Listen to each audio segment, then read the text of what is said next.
Commissioner Engel. Here. Commissioner Jagger. Here. Commissioner Longmire. Present. Chairman Mahoney. Here.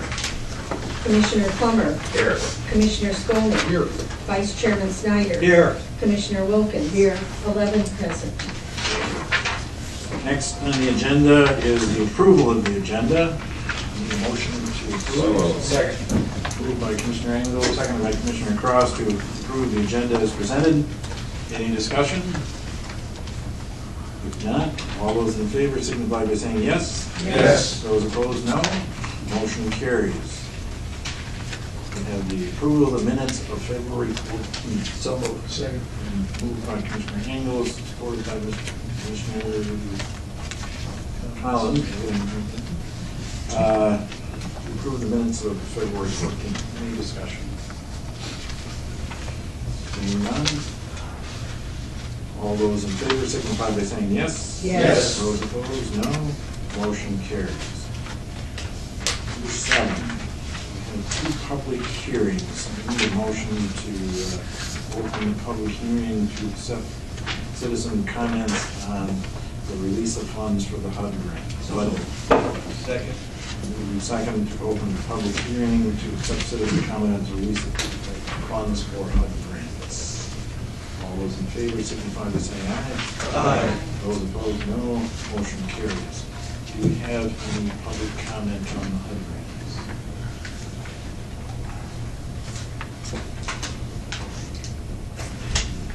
None.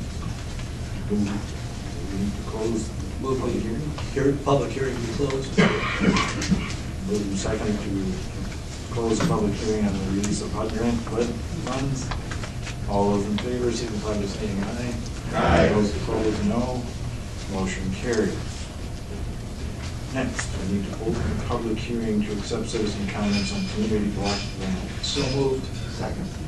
Moved by Commissioner Snyder, seconded by Commissioners Wilkins, to open a public hearing to accept citizen comments on the community development block grant program. Any? All those in favor signify by saying yes. Yes. Those opposed, no. Motion carries. Do we have any citizen comments on the community block grant program? Move the hearing be closed. Second. Commissioner Snyder, seconded by Commissioner Engel to close the hearing. Any discussion? All those in favor signify by saying yes. Yes. Those opposed, the same. Motion carries and the public comment period is closed. Public hearing. Okay, next. We have a presentation from Ms. Lori Larson from Consumers Energy concerning the smart meter. So if you would like to approach the podium. Actually, the presenter's going to be Roger Morgenstern. Thanks, Okay. Ken. Thanks, Roger. I'm not Lori Larson. Well, good afternoon to some of you that I know. It's nice to be back in Muskegon, even though I work in Jackson now. I still pay my taxes here in Norton Shores, Commissioner Skolnick. So, Thank you very much. well, you're welcome. I would have voted for you today if you were on the ballot, but I didn't see you. Yeah.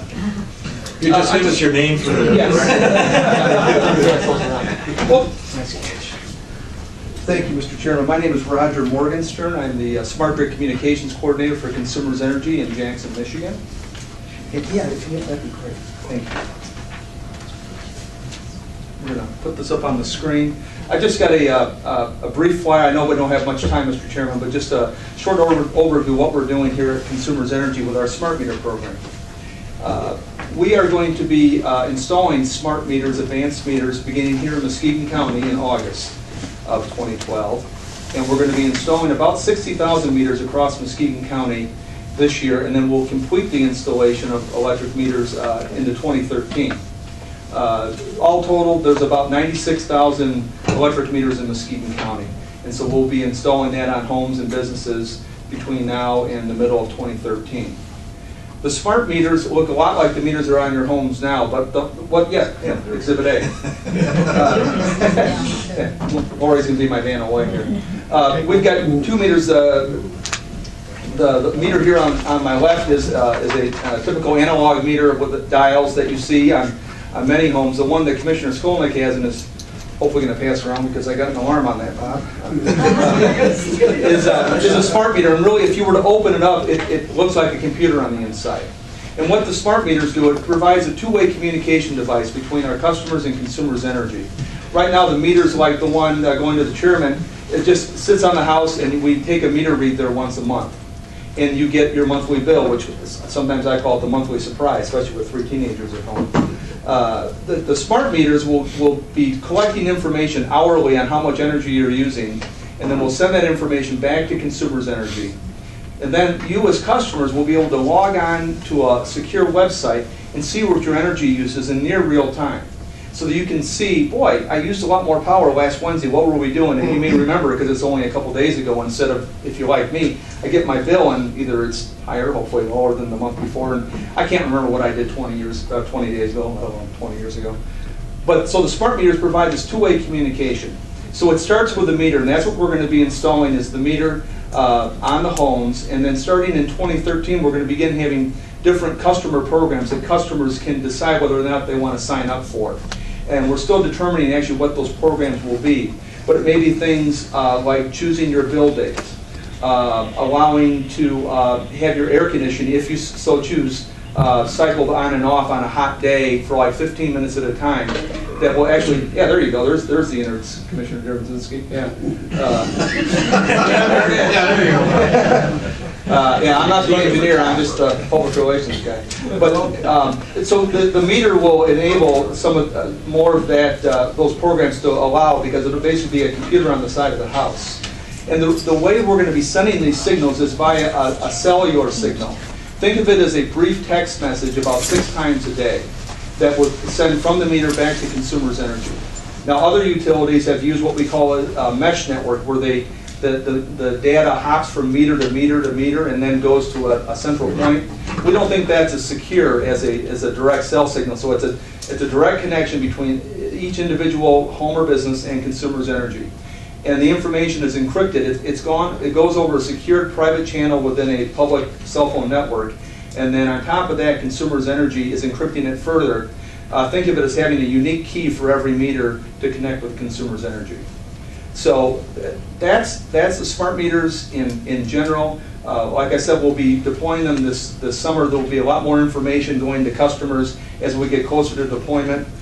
We are going to have a vendor by the name of Corix, which is based in Milwaukee, but they're going to be our vendor for installing many of these meters. And actually, it's great. They've made a big commitment to Michigan. All the vehicles they're going to be using are I think they're going to be Fords. They're all built in Michigan. They're going to be hiring Michigan-based employees. So they're making their business decisions here in Michigan for this deployment. And so that again, it'll start this summer. There'll be more information coming out. And the other I guess ask I would have for any of you, for the communities you represent, if you have, and I'll probably be reaching out to the mayors and city administrators in the various communities around the county and the township supervisors, but if you know of anyone who would like to have a presentation on the smart meter program, I'd be more than happy to make that presentation. My name and contact information is at the bottom of the form. Lori also knows how to get a hold of me. Please, in fact, since I live here but work in Jackson, any excuse I can have to get back to Muskegon County more often, I'm going to take it. So don't know if my kids think it's that good of an idea, but my wife does. So I don't know if, Mr. Chairman, if there's any questions or I'd be glad to take your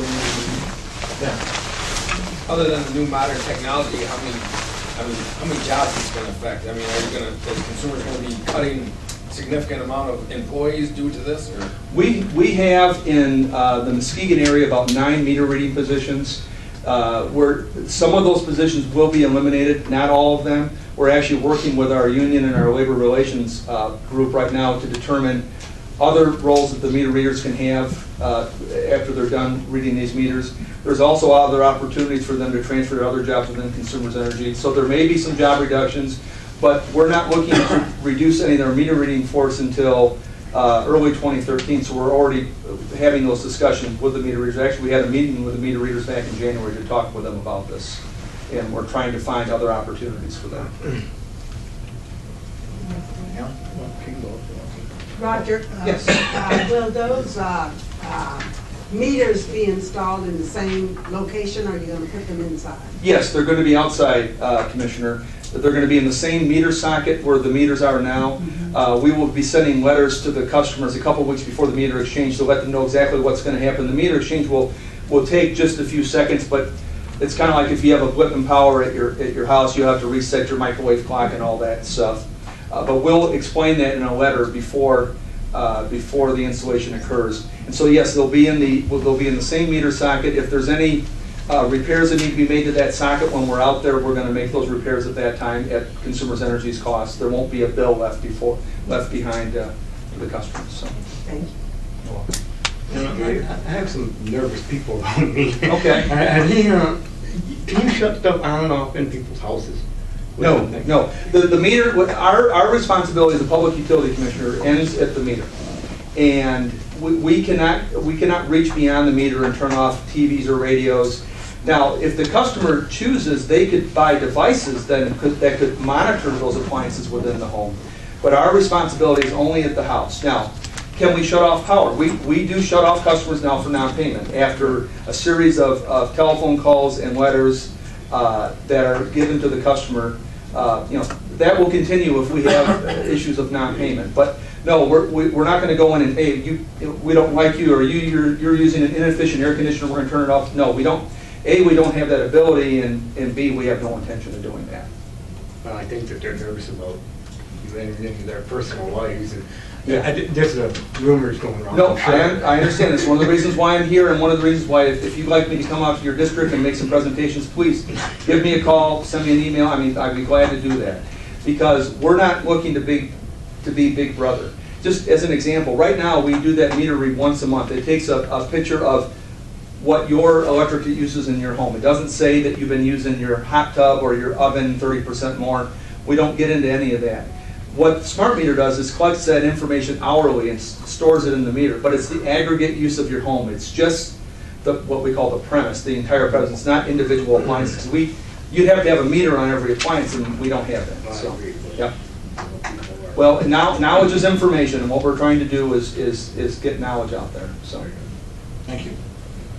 Now, my question, I just heard people, I got a couple of emails about thinking this is like Big Brother, and I thought about it actually. I was at a chamber breakfast when Dave Sitka, the intermediate school superintendent, had predicted that we were going to, sometime in the next 10 years, be putting chips in our kids, those microchips. you do with the dogs now. Yeah.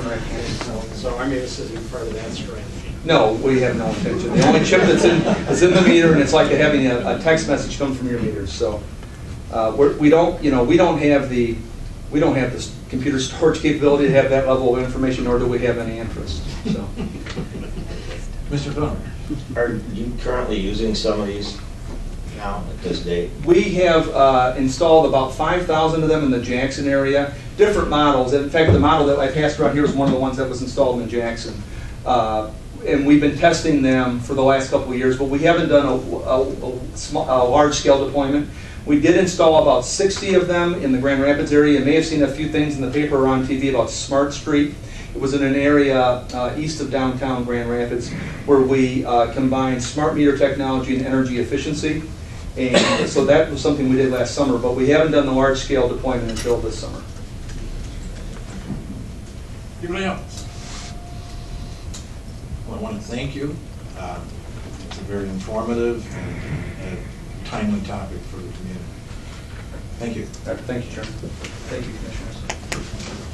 Now, Bob, did you keep that meter?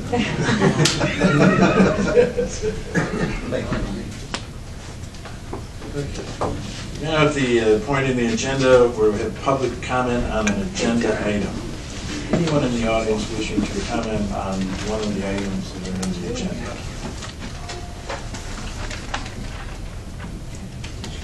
All right, so we can move on. Communications and information, I don't think I have any. Committee reports. Community development, strategic planning, I believe. Mr. Smallman? The Community Development and Strategic Planning Committee was canceled for February, so I have no report. Thank you. I apologize. Transportation Committee, Commissioner Wilson. Thank you, Mr. Mayor. The Transportation Committee met on February 16, 2012. It was recommended, and I move TR 120205. Second. Been moved and seconded to accept the Transportation Committee report. Any discussion? Although I understand it's clearly just an application, but I did receive an email that was forwarded to me from a concerned citizen and wanting to know if all this goes through and this grant is awarded, and are we just going to run the 3 large buses, or are we going to do a few, like a study to see if we need a go bus style bus to run out there, or are we just going to run these big buses with one individual in it in these directions? I mean, like I said, I know it's just an application process, but that was a comment or a question. Judy Kell, grant coordinator. The application will include one of the 3 large buses that are run on a different type of fuel in terms of gas efficiency. However, before you were to accept that agreement, and while we're in the process of negotiating it, I met with Mr. Coons today, and we did talk about using a different size bus if need be, depending upon the information in terms of the numbers of potential users. This morning we did spend some time with various departments, such as the Department of Employment and Training and other community agencies, to estimate the possible number of riders per route. So that will be also included in the application, as well as we also have to include a cost benefit analysis driven by person. Thank you.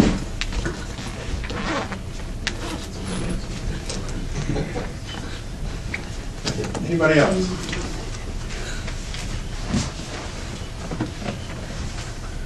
Roll call, Madam Clerk. Commissioner Cross. Yes. Commissioner Derazinski. Yes. Commissioner Engel. Yes. Commissioner Jagger. No. Commissioner Longmire. Yes. Commissioner Plummer. Yes. Commissioner Skolnick. Yes. Vice Chairman Snyder. Yes. Commissioner Wilkins. Yes. Commissioner Collins. Yes. Chairman Mahoney. Yes. 10 yes, 1 no. Okay, motion carries. That concludes my report, Mr. Chair. Thank you, Commissioner Wilkins. Mr. Collins.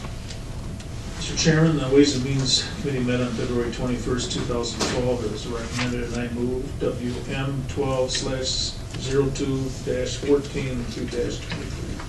Second. Moved and seconded, moved by Commissioner Collins, seconded by Commissioner Engel, to accept the Ways and Means Committee report of February 21. Any discussion? Being none, roll call, Madam Clerk.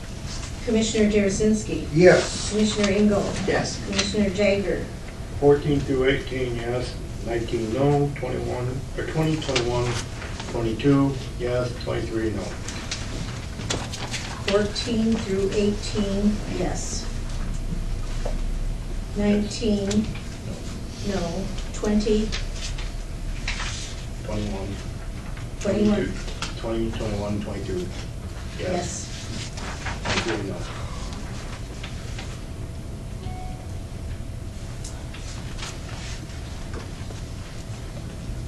Commissioner Longmire. Yes on all. Commissioner Plummer. Yes.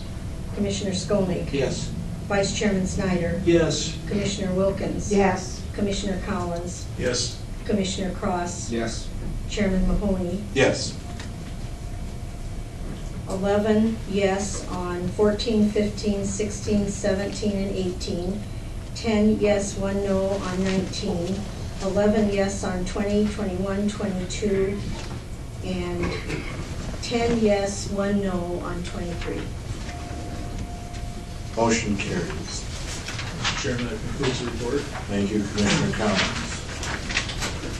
On my report, I have a couple of things. First of all, is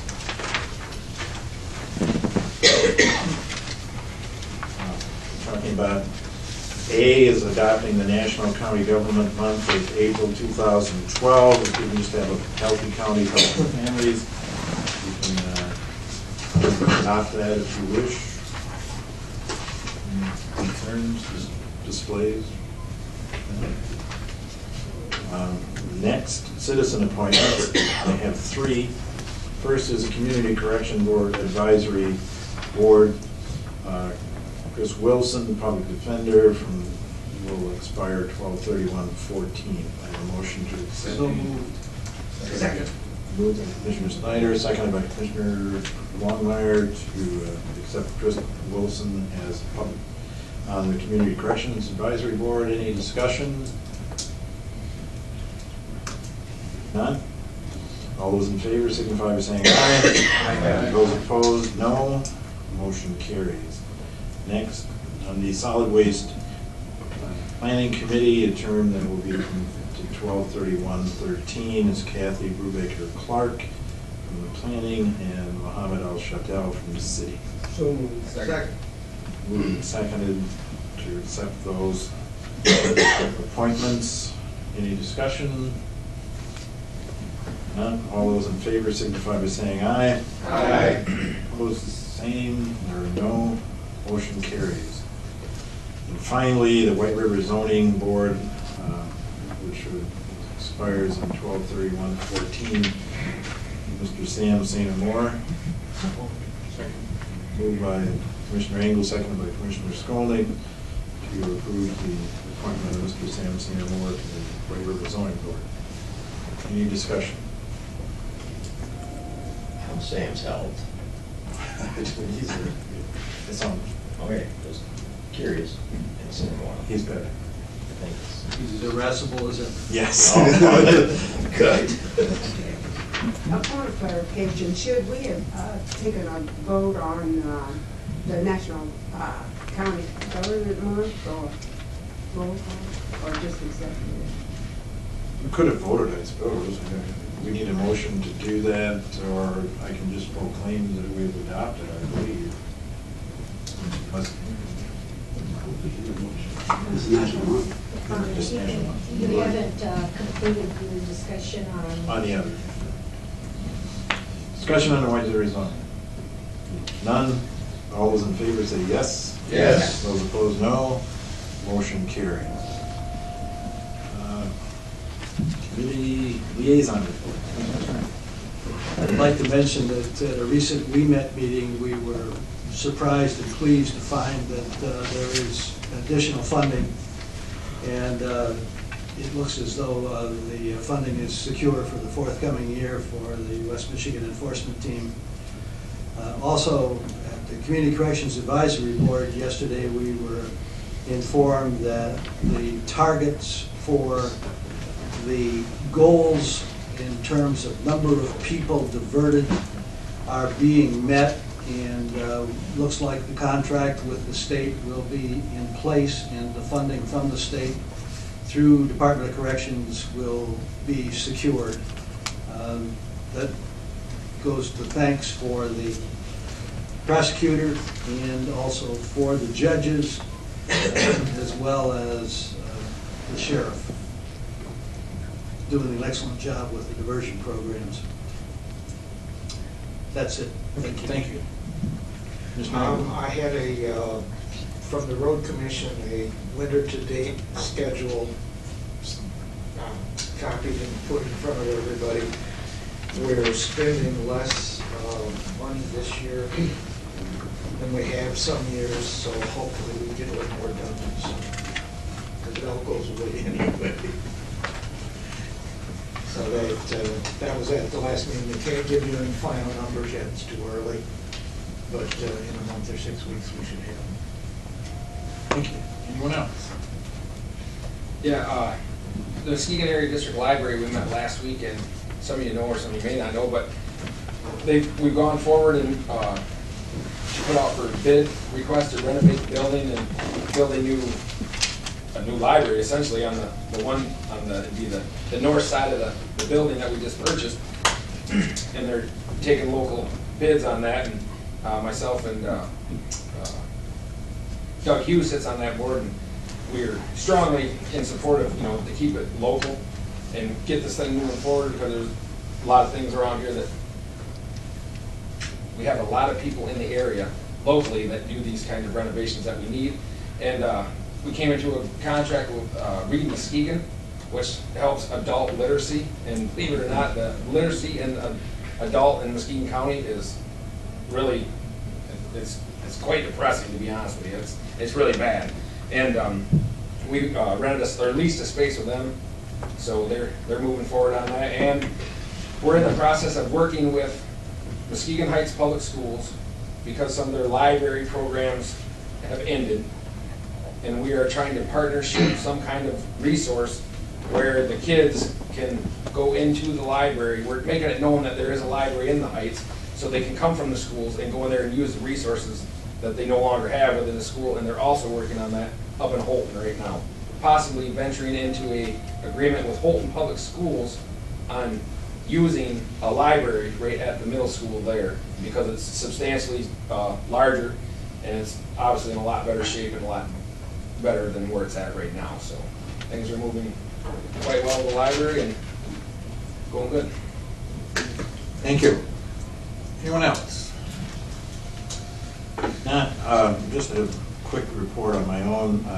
I would like to start setting up some visitations to various manufacturing places again. Is there any convenient dates and times, particularly days, that would be better than others? Like prior to a board meeting at some time? Fine. Well, I'll come back with some dates that we specifically visit places. Right.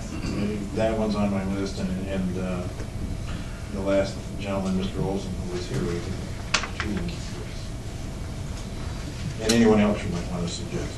Okay, that completes my report. Madam Administrator. Thank you, County Board Chair and County Board of Commissioners. I present to you for your consideration approval of the contract for corporate counsel services and authorize chairman to execute the contract. So moved. Second. Okay, it's moved by Commissioner Jazinski, seconded by Commissioner Cross to approve the contract for corporate counsel services and authorize myself to execute the contract. Any discussion? Commissioner Vaughn. I just want to make mention of, I'm hoping that this conflict of interest clause in there will be adhered to, especially because I think Ted does a fine job, but has problems here in the past where these conflicts haven't done the county any favors. So I'm glad to see it's in there, and hopefully it works. Thank you. Commissioner Jacob. Yeah, my question would be, you represent a lot of townships too, and it does seem like sometimes there can be a conflict of what, is there a way for us, are they being reimbursed or anything when they, because if you can't use you and them, or? That's basically what happens.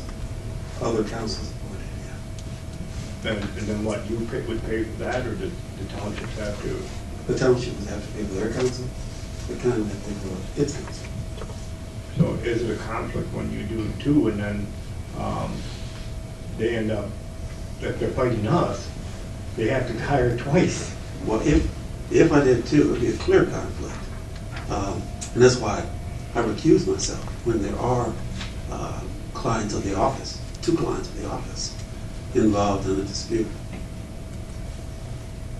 Do we find this happens very often, or is this a rare occurrence? Not very often. There are occasions, no question, but not very often. I know there are a couple cases going on now that I'm not involved in at all because they involve two municipalities that the firm represents, and that's generally what happens. We just step back from the case, and separate counsels hired, and that's generally true, I would say, of most law firms when they have conflicts like that.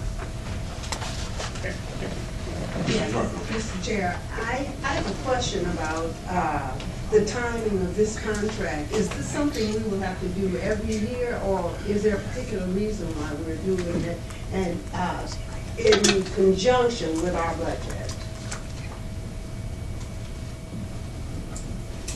Madam Administrator, This is an annual contract. It's an annual contract. I think It's Commissioner an Wilkins. annual contract, but we extended it to January 1st, and now we're voting on it January 1st to December 31st, and our budget year is September to October 1 following year. Right, this, contracts don't always fall at the same time as the years, and this is one of those contracts. That's my Yeah, question. Yeah, it's the effective date of when it was started initially. Any other questions? Seeing none, roll call, Madam Clerk. Commissioner Engel, Yes. Commissioner Jagger, Yes. Commissioner Longmire, Yes. Commissioner Plummer, Yes. Commissioner Skolnick, Yes. Vice Chairman Snyder, Yes. Commissioner Wilkins, Yes. Commissioner Collins, Yes. Commissioner Cross, Yes. Commissioner Jarosinski. Yes. Chairman Mahoney, Yes. 11 yes. Okay, motion carries. That concludes my report. Thank you, Madam Administrator. We are now at the point for old business. Anyone have old business to come before this board? None? New business? Anyone have new business?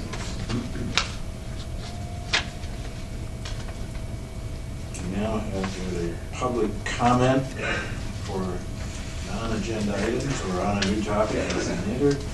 Mr. Nell Schaefer, wish to speak to the new jail possibility or its possibility. Good afternoon, Commissioners. Nell Schaefer with Letters of Better. We've all seen each other before. I wanted to speak today about another issue that the new jail, which is reportedly one of the top items on the board's agenda for the year, although I haven't seen on any of the recent agendas.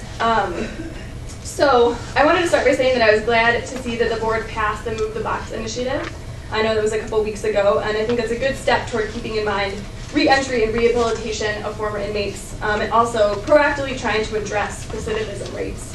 I think the Move the Box initiative signals the need to go in a new direction in this county, a county that already has a bad reputation with sentencing, its jail, and general attitudes around criminalization. The issue of the new jail is as timely, and it provides the county, I think, the opportunity to ask tougher questions. If there is a new jail and a bigger jail, will it just be filled to capacity and beyond as well as the existing one is? Will it be neglected in much the same way as the current jail is? Is the focus just on locking more people up, or is it on addressing the causes of violence and crime? I think the county would be remiss to not look and direct more dollars toward preventative solutions and actual programs for youth, for rehabilitation, and for re-entry, and to keeping people out of the criminal justice system to begin with. In Commissioner Jager's editorial about the Move the Box initiative, he mentioned a few salient reasons, including that it's more expensive in the long run to house inmates, and people are currently criminalized and arrested much more quickly than parents are called or a community solution is found for conflict.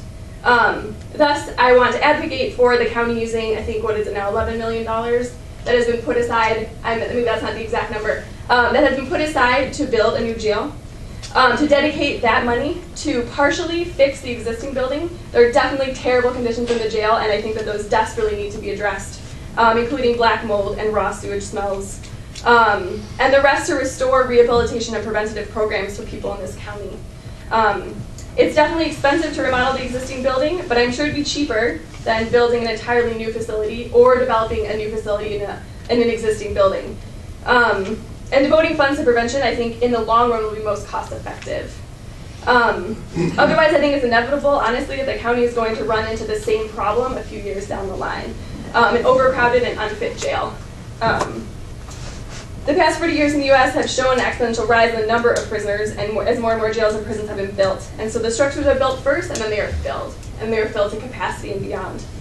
And so I think simply building a new jail without addressing the reasons why so many people are being locked up, it's not fixing anything. It's not really addressing the problem. I think it's just furthering this broken system that incarcerates people, takes them away from their families and communities, and then leaves them without accessible ways to communicate, especially in the jail as the policies stand right now. And the system right now doesn't really offer viable options for change or for rehabilitation. And I want to just end with a few questions for the board. One is, when and where are the plans for the new jail being discussed? I haven't seen it on any of the full board agendas nor the committee agendas. And what are the opportunities for public input in this process? how are you making this process accessible and open to people in Muskegon County?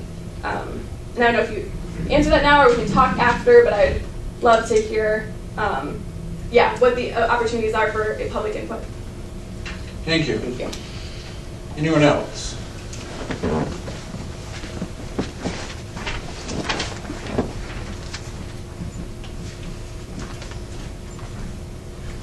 Good afternoon, Commissioners. My name is Ryan Bennett. I live at 1538 White Pine Court, Twin Lake, Michigan. I sent you a letter preceding my arrival to kind of announce some of the things my local union is doing. I'm here on behalf of West Michigan Plumbers and Fitters Local Union 174. We recently merged with the Grand Rapids local to form our new 174 name, but the 154 local is familiar with Muskegon. We've been a part of this community since 1900. One thing that we're doing to try to give back to some of our communities is we're integrating a community action portion into our 5-year standard apprenticeship program. So we'll be responsible for donating 1,000 hours annually to the communities in which we live. And that was kind of the purpose for me sending out the letter, to get you folks involved with your constituency and the networks that you guys have. If there's a need where you could use some strong back, weak mind type labor, we'd be more than happy to step in and fill the need. We're really good at lifting heavy stuff, and a lot of times that's tough to find. Just a little bit on our local union. We represent 13 counties in West Michigan. We have over 1,000 members, 700 active members. And when we negotiate every 3 years with our contractors, we negotiate a base rate. And then we divvy up that rate to provide pension and health benefits along with a good living wage for our members. Our total impact on the healthcare market is about $6 million a year, give or take, and it affects 3,000 families in West Michigan. We currently manage over $110 million of pension funds. So we are structured a little bit different than some of the other organized union labor in the county. So I just wanted to stop by and introduce myself. I'll be around. I'll come back once in a while and update you with some positive things and the ways we're impacting the community. That was my local union spiel. Now, as a proud Muskegon County taxpayer and citizen, I can tell you I've been around the Midwest and cities around the state seeking work as a journeyman pipe fitter, and I can honestly say that there's no place I would rather be a resident of than Muskegon County. And I support the fact that this county finds a value in hiring local people. And for me as a taxpayer, that rings true. Anytime we can hire local, I think the economic benefit of those tax dollars are truly realized. So I appreciate your work. My father was a county commission, so I know the amount of time that you guys put in, and this is a true form of community service. So thank you. Thank you. Anyone else wishing to address this? If not, I will accept a motion to adjourn. All those in favor say aye.